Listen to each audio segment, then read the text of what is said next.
Turn off your lights. Make sure your doors and windows are locked. Things are about to get spooky. My terrifying experience with a Jinn/demon by Anonymoose. I thought about it, and I think it's time to tell my story. This is a true story that happened to me.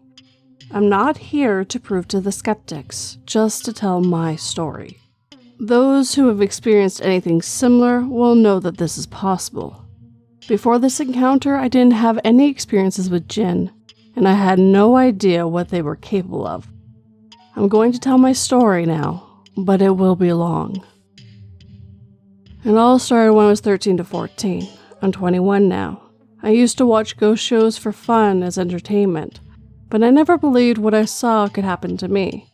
I believed it was possible, but I had my doubts.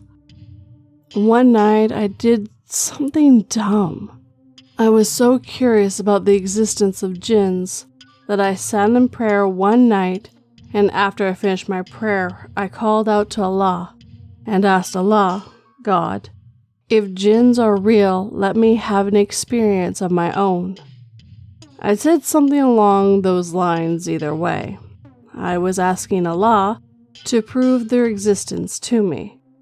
I don't know why on earth I asked for that. I know it was dumb, but I was curious, and this is where it all started. Once I said that, Allah answered my prayer, and something came through. So one night after I made that prayer, I was getting ready to sleep. I wasn't in bed yet, just sorting out a couple of things in my bedroom. I heard a woman say to me, "Go to sleep, sweetheart," in a soft, soothing voice in an accent I had never heard before. And this was clear as day, as if she was behind me. In that moment, I hadn't experienced anything like that before, so I just thought it was because I was tired. I fell asleep and woke up the next morning getting ready for school.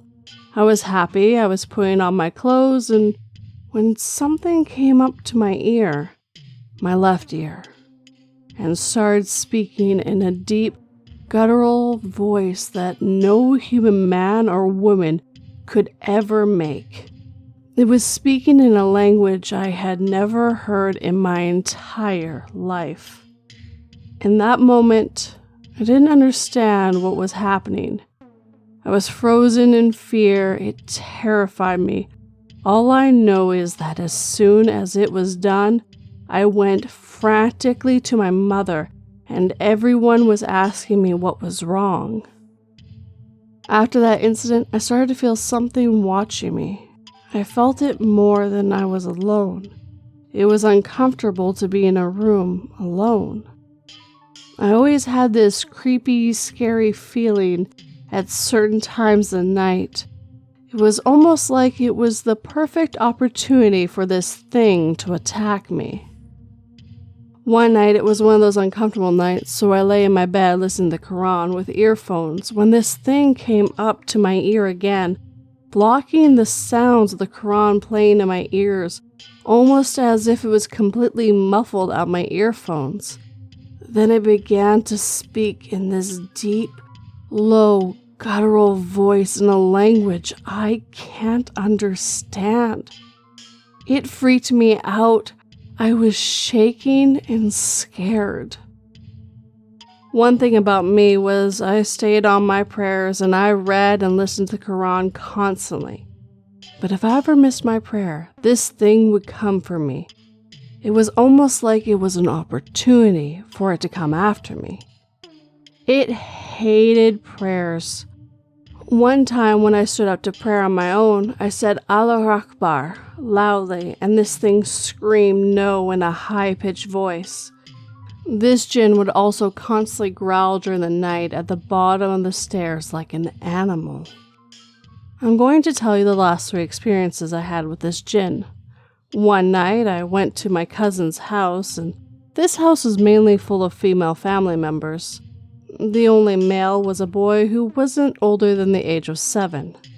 One night, I wake up, and everyone else is still fast asleep. I could hear snores. I got up and went to the toilet. I did my business and came out.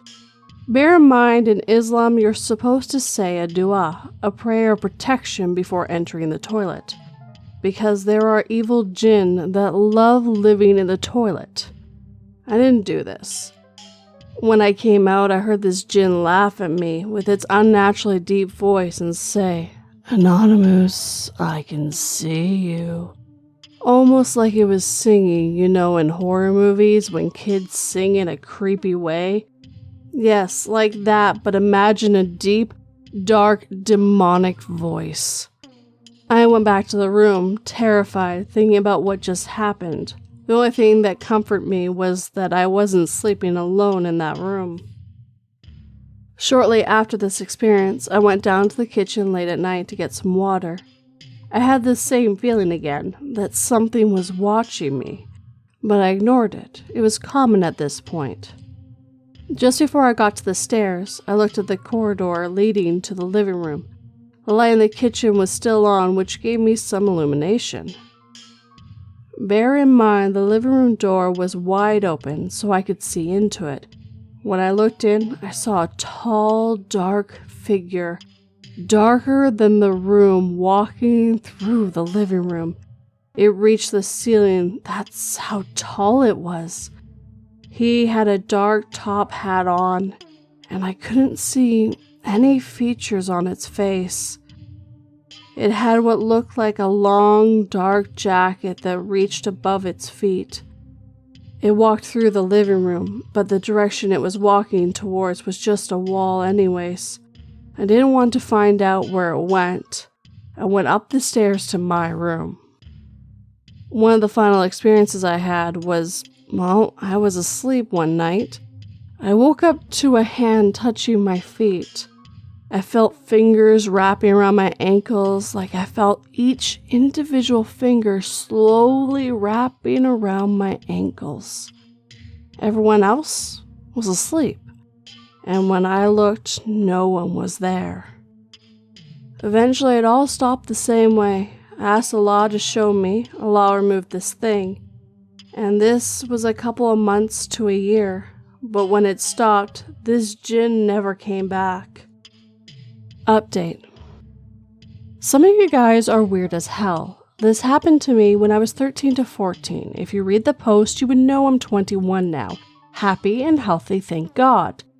This experience happened a long time ago and stopped a long time ago. Stop sending me Reddit care talking about suicide and crazy stuff like that just because you believe it's not possible doesn't mean me or others like me don't. And I'm honestly starting to regret posting my story. I would like to end this story on a couple of notes here. I want to apologize in case I mispronounced any of the words that were foreign. I'm very much an English speaker who has problems speaking English at times, so whenever I do a foreign words, I always look them up and do my best to pronounce them to my best abilities. But I know I'm not perfect. Second of all, I wanted to say that I can understand wanting to check in to make sure someone's mentally okay, but just because you don't believe something never will give you the right to intrude into their lives and push your beliefs on them. As long as something's not hurting someone, let them be. It's that easy. And I thought I'd keep this update to kind of have a reason to bring this up. And lastly, I would like to thank the writer just because they were having some problems and they even still let me read this story. Staying anonymous, and I completely get that. But thank you. That means a lot that you trust me to tell your story correctly. Now, let's continue with the stories.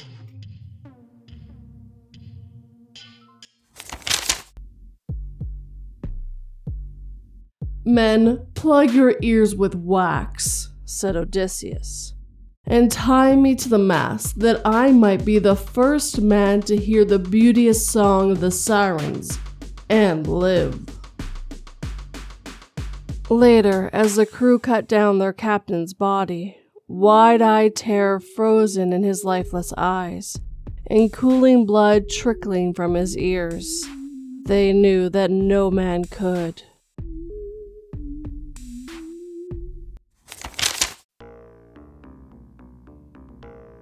My Experience with Automatic Writing by Shepherd OK, 1448. It wasn't so much what was written, but what happened afterwards that terrified me. I'm not one to be scared easily. I love experimenting with all things occult magic, witchcraft, Gotora, aka Lesser Key of Solomon, Senesis, spiritual boards, tarot, numerology, and automatic writing, just to name a few things that I have experience in. I'll get to the Gotora story in another post one day. At this particular night, I sat at my desk with paper and what is called an automatic writer. I bought it from a seller on eBay a while back. The one I have is an antique made in the 1920s and supposedly belonged to a medium. It looks like an extra large planchette, only it has small wheels at the end of each foot, and at the point there is a metal holder for a pen or a pencil to be used as the third leg. It's the same principle as the Ouija board. You ask a question and place your hand on the writer and wait. Like the Ouija board, sometimes it moves and sometimes it doesn't. You don't see what is written until the planchette stops. There are no spaces in between words, no capitals or punctuations that I have seen yet, but words are decipherable and legible. On this particular night, I didn't really have any questions that needed answering, so I just asked it what I needed to know. It wrote "you" several times, so I figured that nothing needed to be known nor needed answering. So I folded it up and put everything away, and didn't give it a second thought, just considering that session a bust. I see it as a form of divination and less of a spirit communication. Well, I went to bed later that night, normally after some TV and later some reading like I normally do. I lay down to sleep, and it didn't take me long to fall asleep. I remember it being nice. You know the feeling as you drift off. You feel comfortable and peaceful. All thoughts start to quiet down as the world around begins to drift further and further away, along with all the cares and worries and stresses of living. A delightful, though short reprieve that didn't last. I was jolted awake 2 hours later feeling terrified. There was no explanation for this feeling. I don't remember a nightmare. In fact, I think it was a dreamless sleep. I was petrified. I could move. I wasn't suffering sleep paralysis, but I was afraid to move. The atmosphere in my room was so stifling. I just lay there expecting something to happen. Nothing did. Nothing happened to me, but as I lay there, I heard something fall and slide across the carpet. It wasn't dramatic or anything like that. It slid off whatever it was on and slid onto the carpet. I didn't understand why I was trembling with fear in my bed. No reason to be that scared. It was like I sensed something but didn't know exactly what I was sensing. I was like a rabbit sensing a predator, but not knowing where it was or when it will strike. I didn't get scratched or mysteriously bruised or anything so dramatic, but I was sweating and trembling. My teeth were chattering, like Shaggy and Scooby, but not so comical. The feeling of dread intensified as the night progressed, but somehow I got up the courage to reach up and turn on the light. The light hurt my eyes, but I looked around and didn't see anything. The fear started to dissipate a little as my body started calming down. It was enough to let me go back to sleep, so I slept with the light on from that night for several weeks. That's how long this fear lasted. I thought I was having some sort of psychosis. I was afraid to sleep in my own bed. I did with the lights on as if I was 5 all over again. It took several weeks for everything to go back to normal. That feeling of being watched, ever present, made me sleep with the light on. Then it vanished. That feeling I was being watched finally left, and I was able to sleep without light. I've thought about it, and I've never been able to come up with any conclusions. I never really thought it was due to the automatic writing session I did. But maybe.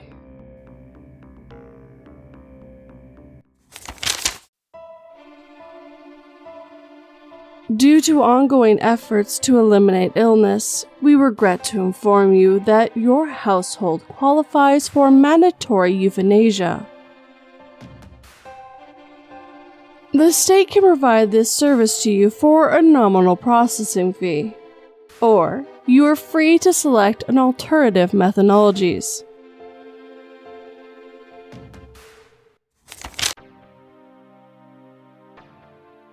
Our house wasn't haunted. It was just visited by here to gossip. I grew up next door to a cemetery in a small town. The cemetery is very old, but people are still being buried there.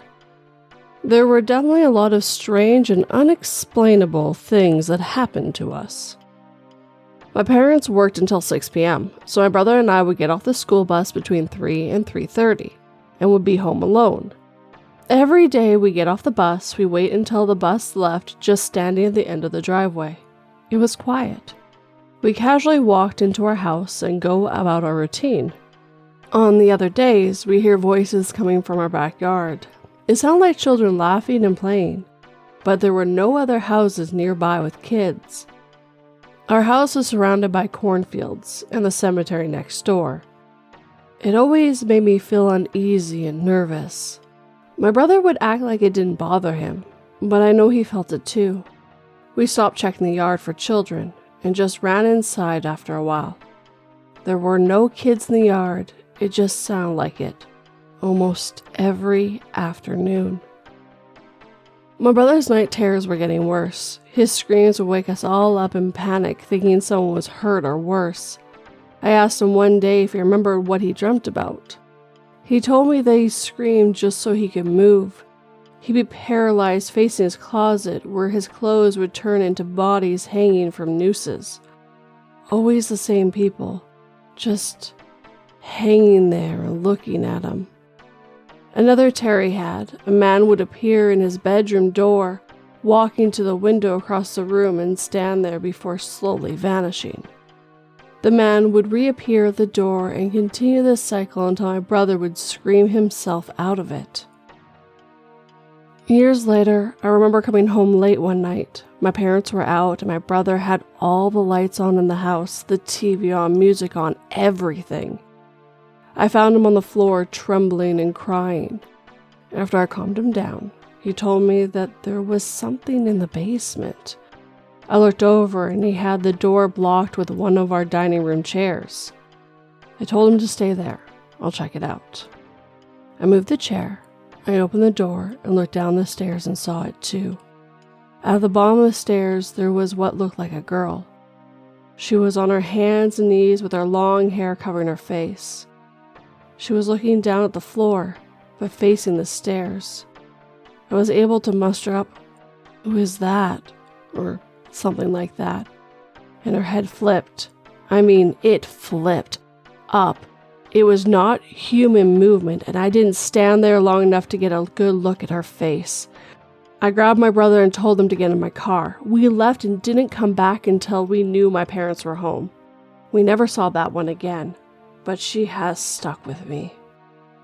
There is so much more, but who has time to read all that? My brother has blocked out everything that happened. He won't talk about our childhood ghosts.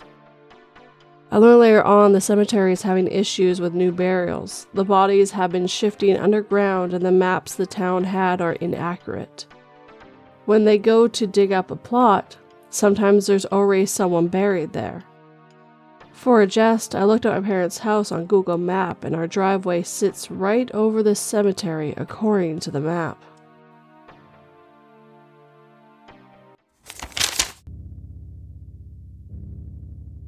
I got out of my car to drop off my $4 delivery, only to hear a vicious bark before being knocked to the ground by an extremely aggressive dog.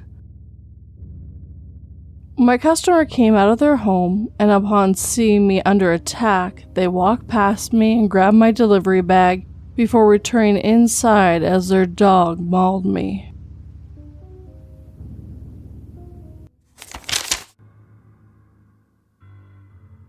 Someone gave me some insight here on dream/not dreams. I would love another perspective.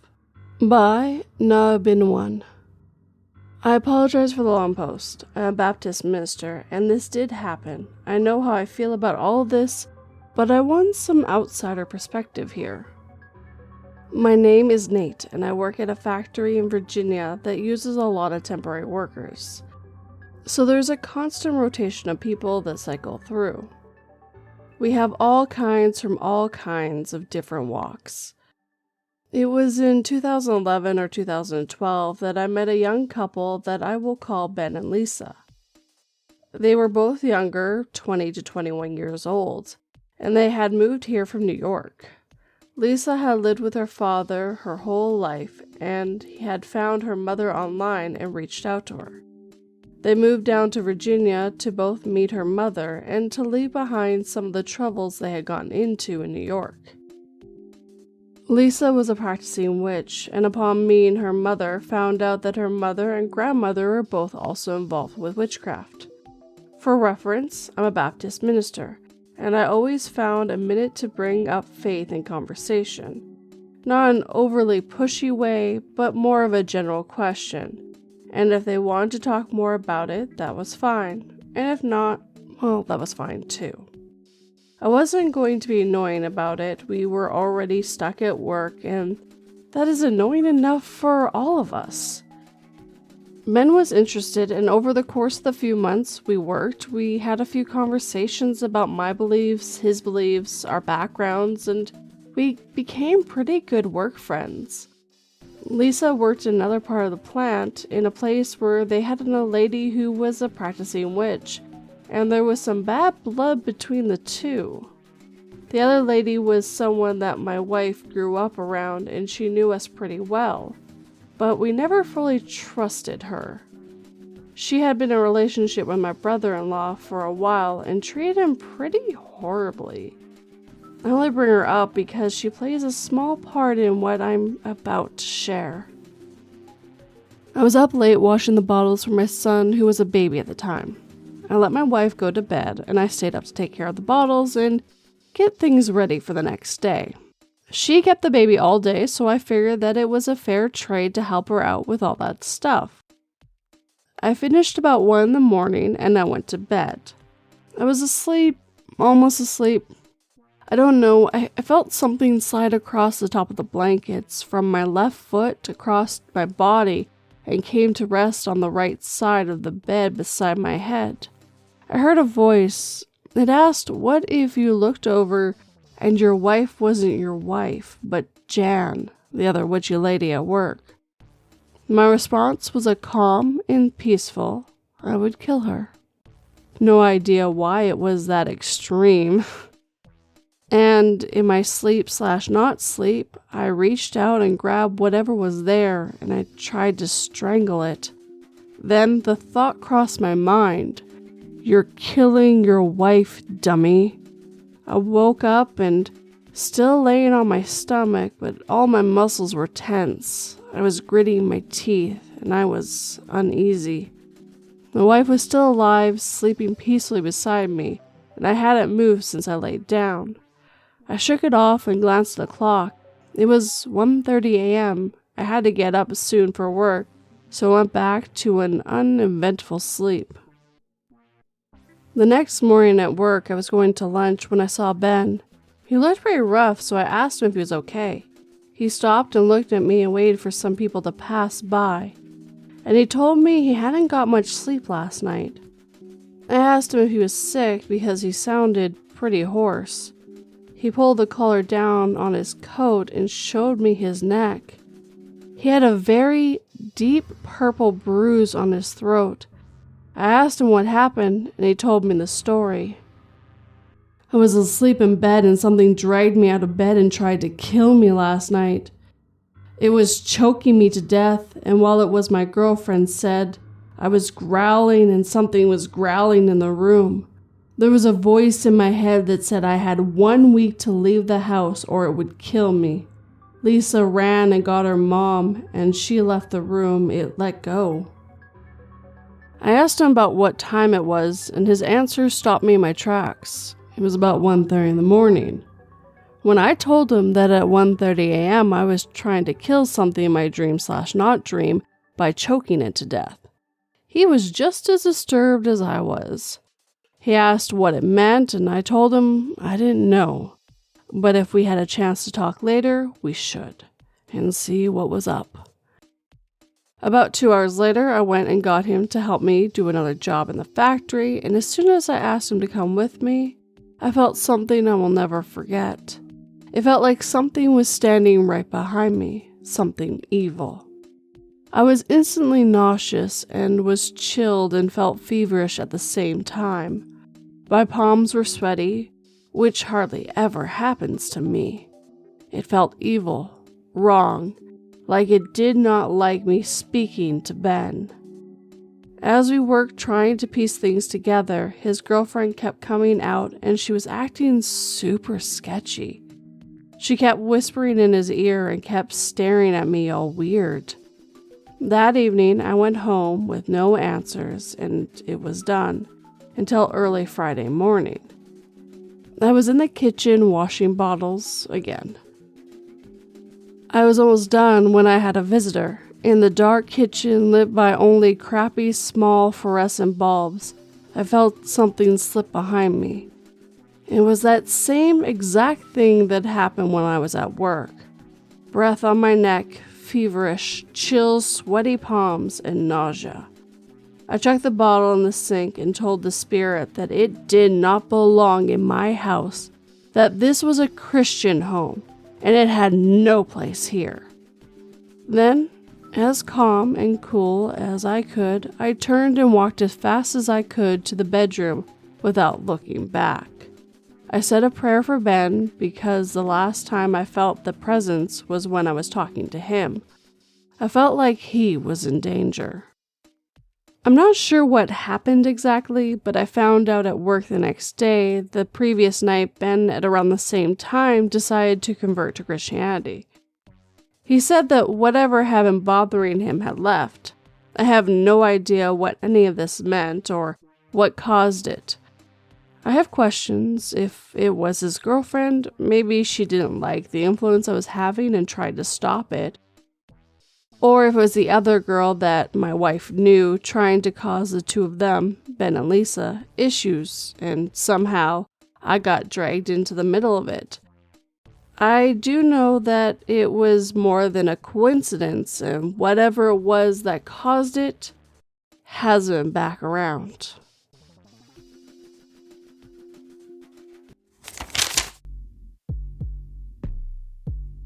As I applauded the performer before me, I stepped onto the stage, but I felt their gaze burning into my skin and forgot the lines.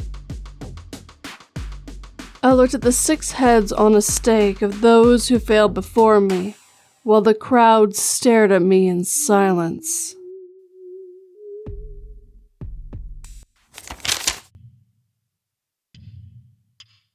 I saw a patient that didn't exist. By YouGotMeTharr. I was starting out a practice as a healthcare provider in a small private practice. Our practice had set up cameras to monitor the front desk, outside, hallways, for security and emergency reasons, as we are in a large metro area with moderate to high crime rate. So, utilizing ZocDoc, a booking software that's pretty popular in the US, I received an appointment request.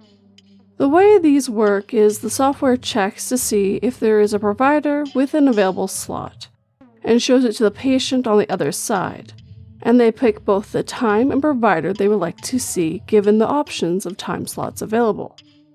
The patient then has to input insurance info, if insured, and the standard stuff like name, age, sex at birth, gender, etc.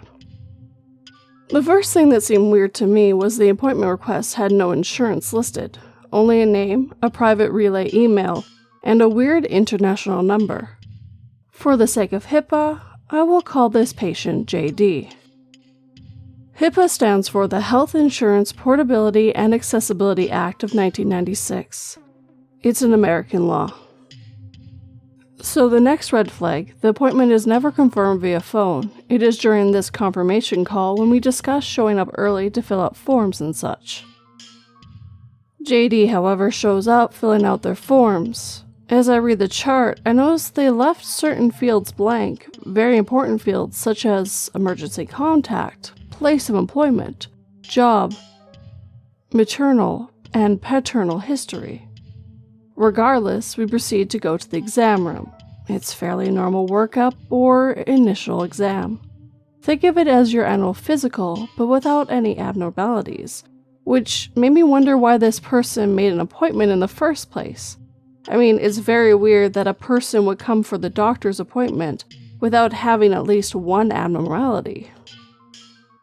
During the workup, I did my usual banter. What do you do for work? Where are you from? Not because I'm trying to pry, but because I'm trying to show some decent bedside manner. They're pretty blunt in answering and seem quite annoyed about me asking the questions. But given the location and where the practice was, I was not taken aback that much. It was weird, however, that while I was asking the question and they were agitated, me being in autopilot mode at this point, decided to take their blood pressure. Typically, when you're agitated or flustered, hell, even when you're talking, your blood pressure spikes. There was no such spike in their blood pressure, and as a matter of fact, it was low. Not so low to be dangerous, but low enough for it to be clinically relevant. I asked about it. Yeah, that's normal for me, they said while staring directly into my eyes. I will say, I was confused about the lack of accent this individual had. It seemed pretty standard for the country where this international number was from. There were no distinctive markings or features other than the person's height, which was well above the average for either sex. We're not talking Shaq or Lisa Leslie height, but listen, I'm 6'3", and when I say someone is tall, they are tall. Another thing I would like to say, the patient never, and I mean not once, broke eye contact with me. I was not used to being a new practitioner, and being in such a small room at such a close proximity, it made me feel uneasy to say the least. After the exam, I made a few recommendations regarding the low blood pressure, and suggested a follow-up. The appointment ended, so they gathered their things and walked to the front desk. They paid in cash and made no follow-up appointment. The day was pretty busy at this point in time, so I wasn't able to do the notes right then and there, but the appointment stuck with me. So at the end of the day, I sat down to do my notes and noticed that JD was not in my note tally, so I checked the EMR, electronic health record software, where we do our notes, thinking that the front desk might have forgotten to put them in since it's a cash note. Side note, these notes tend to not be as pressing to small practices, as they do not need to be submitted to the insurance company for reimbursement. The appointment was not there. I then decided to check the booking software to pull their info and build their profile, which was not in the EHR either, so that I could do the note. The appointment was in the booking software earlier. At this point, I was extremely confused. Was I going crazy? I asked the front desk staff what happened. They said they didn't know what or who I was referring to. To their credit, we had seen over 50 people collectively between all the practitioners that day, so I let it slide. I somehow did the note and did not add any info other than one told to me by the patient in the room during the exam, and I made note of the international number but couldn't remember the code for whatever reason. I have a really good memory, so that was odd for me. Flash forward to 2 to 3 days later. I was still thinking about the situation. I remember the cameras. I told the front desk to look at the video for me. To my astonishment, there they were clear as day. JD talking to me in the hallway in full view of the camera, and checking out/paying at the front desk, with the staff writing down the transaction on both the cash ledger and the digital ledger on our software. Needless to say, all three of us were terrified and confused because the patient showed up on 2 different cameras, but also in order to make a payment, you need to have a profile created in EHR, which wasn't the case because I went to do the notes, the profile was not there. The staff is young, so they did some snooping, as young people do, and found no records of anything or anybody by what we thought or remembered was JD's name. We called the booking software company, and nobody had even made an appointment for that day, at least under my profile. What's more is that neither of the EHR nor the booking software had any logs of creating or deleting any accounts on that day, which is something that is done for legal reasons, i.e. you need to show somebody that the patient was in or has been a patient in your practice. So, still after 5 years, this person has never showed up. We don't know who JD is or if they even exist. I mentioned this on Reddit, and theories have come up. Maybe it was an entity. Maybe it was somebody trying to keep their identity secret and then hacked our computer systems. Some people have suggested aliens, but I don't think ET needs to get a physical on Earth. I'm convinced, and so is the front desk staff, that we saw a patient that didn't exist.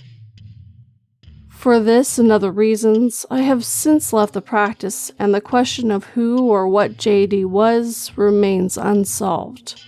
Truthfully, it was out of sight, out of mind situation. A week or so ago, I came back to my apartment from work. I received a mysterious package. I always get an email preview of what is to come in the mail, so this was odd. It happens, I thought to myself. There was no return address, nor my home address, just a simple brown envelope with my name written on it. Hesitantly, I opened it and found a single photograph inside. It was a picture of JD sitting in the waiting room of the old practice. On the back of the photo, a cryptic message was written, "Thank you for your care."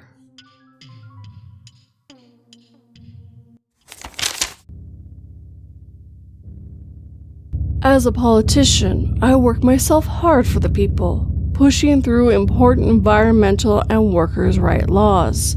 But I always take time to read the newspaper before work to relax. So when I read the headline that I had been shot in my own home, I wasn't surprised for long.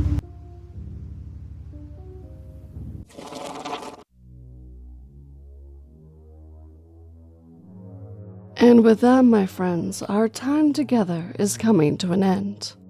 As always, I would like to thank the writers who let me read their stories today. As always, I hope you all stay safe and away from anything that might try to do you harm. I hope you enjoyed these stories. I always find it hard to read the paranormal stories where they draw the danger in themselves, mainly because I was a little idiot who decided to do that as well. I thought I would be strong and brave and able to face anything that came my way. Luckily for me, I had set up some protection for myself, but I was very wrong on that. Please remember to be kind to those who might not believe the same things as you do, whether it be religion, politics, or paranormal. I know I'm just a silly little narrator who reads you horror stories, but I have a strong belief in trying to bring people joy in their life, and the way that I do it is reading you stories, and sometimes trying to remind the people who listen to this stuff that we're all just human. Let's try to live the best and kindest life we can. Now, if you enjoyed this video, and don't mind my little soapbox there, please hit that like button and make sure it feels it. If you're new, please subscribe and turn that pretty little bell to all notifications. And if you'd like to help this channel grow, please share it with anyone who might enjoy it. And if you like to be like these fabulous people on screen, which are my patrons and YouTube members, where for $1 a month they get early access to, well, what you're listening to now.